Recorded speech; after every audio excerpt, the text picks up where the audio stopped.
Welcome to the reading of Turning 25 on my 52nd birthday. This is a story of my life right after my divorce as I grew into a new woman. Please comment any questions on the video below. I'll get back to them as soon as I can. And thank you so much. Please like and subscribe also. Thanks. It's time for chapter 6. Veronica sent a text to Rick after a few days, asking if he was alright. She hadn't heard from him and was just concerned. He finally did reply that he was fine. She went back to the office and talked quite a bit to Renee. They had a lot of catching up to do. Renee was so nice to be around. They went to lunch and talked for about a half an hour, or an hour and a half. Veronica really wanted to get Renee's feedback on whether she would believe that Rick would really want to have sex with her. Renee said, why not? Renee could never understand why Veronica was so hard on herself.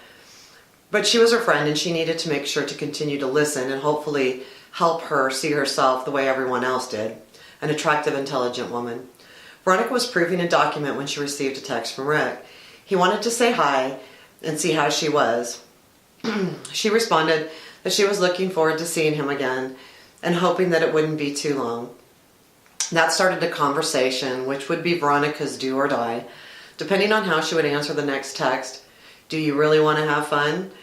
After all, you already said no once. And she replied, maybe you could have tried harder. And he then followed up with, you weren't ready yet. She then just wrote, all I can say is regret. And he said, don't regret. If you weren't ready, then it's better it didn't happen.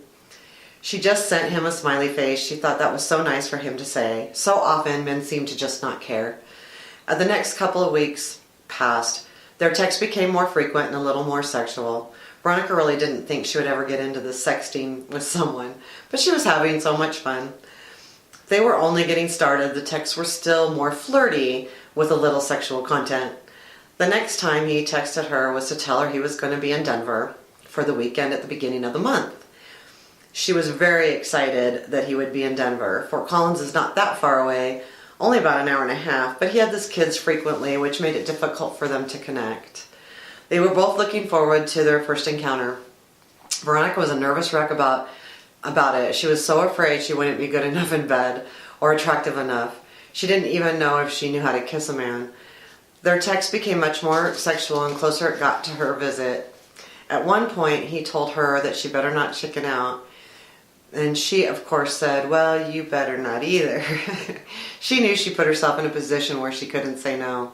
She needed to put herself in that position where she couldn't back out. During some of the sex, she was so turned on she could hardly stand it.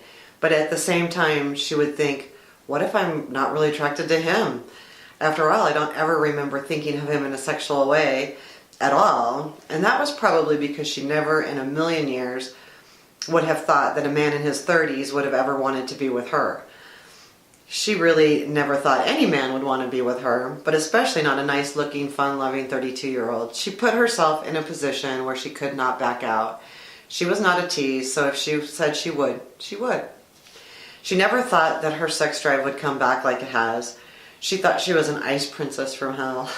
To start feeling closed off to all the feelings, both physical and emotional. To start feeling that physical ache for a man again. For a man was still so foreign to her. She was so used to guarding herself from rejection and hurt. She did not want to have another man put her down. She could not deal with that. That would put her under. Right now she needed to feel wanted. She needed to know a man could want her sexually. Sometimes it didn't even matter why he wanted her. Whether it was a scorecard or he found her appealing. It just really didn't matter. If a man like Rick could want her, then other men would want her too. He was going to be in town less than a week. He was going to drive up early on Saturday, and they would have a few hours together before he had to be at his friend's. Saturday morning was chaotic. She didn't know what to wear. Everything she tried on she didn't like. She wanted to look nice. It had been so long since she even had to worry about what panties to wear. She was even struggling with what socks to wear. She was so nervous, her palms were sweating and her hands were shaking. Her mouth was dry. She felt like she was going to be sick to her stomach. He texted her when he was about 10 minutes away. She was really starting to get nervous now.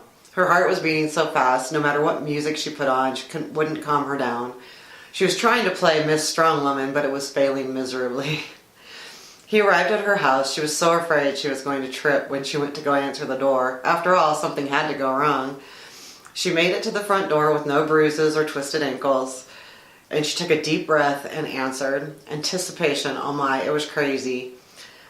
Think about being 51, and the last time you felt like this, you were 22. It was like starting all over again, all the giddiness and nervousness. She let him in and walked into and they walked into the living room. They both sat down on the couch. She immediately put out her hand and said, "Look at this, I can't stop shaking." He just smiled. He didn't say anything. I'm sure he was enjoying this. After all, what better feeling for a man to have a woman just so nervous as hell to have him? That must have turned him on. They sat for a while and talked, but realistically, Veronica could not concentrate on anything. At one point, they were both in the kitchen. She had her back leaning against the counter, and he was about 3 or 4 feet away. She pulled him to her and said, "I can't stand this anymore." And they began kissing. She hadn't been kissed in so many years that she just embraced the feeling of a man's mouth touching hers. His tongue warm, soft, and he moved it so gently. He put his hand up her shirt, just slightly rubbing her back. She had not felt a man's touch in so long. It just was so wonderful to have a man touching her skin. He reached down her pants and put his finger between her legs. He was feeling so warm. She was feeling so warm and sensitive. She could have just had him touch her like this forever, but no, they needed to get to the next step. During some of their sexting, Veronica let Rick know that she really was anticipating when he would first enter her. She wanted to feel that so easy, slow. She really wanted to appreciate that feeling. When you haven't had sex in a long time, that feeling is so indescribable. To her, it was more important than an orgasm. It was something she felt like she was waiting for years. They hurried to the bedroom and their pants came off. She laid back on the bed and he climbed over her. She could not take her eyes off him. He was looking over her and she felt like he was completely in charge, which was wonderful because that is exactly what she wanted. She wanted a man to take over the sex, to start it and to finish it.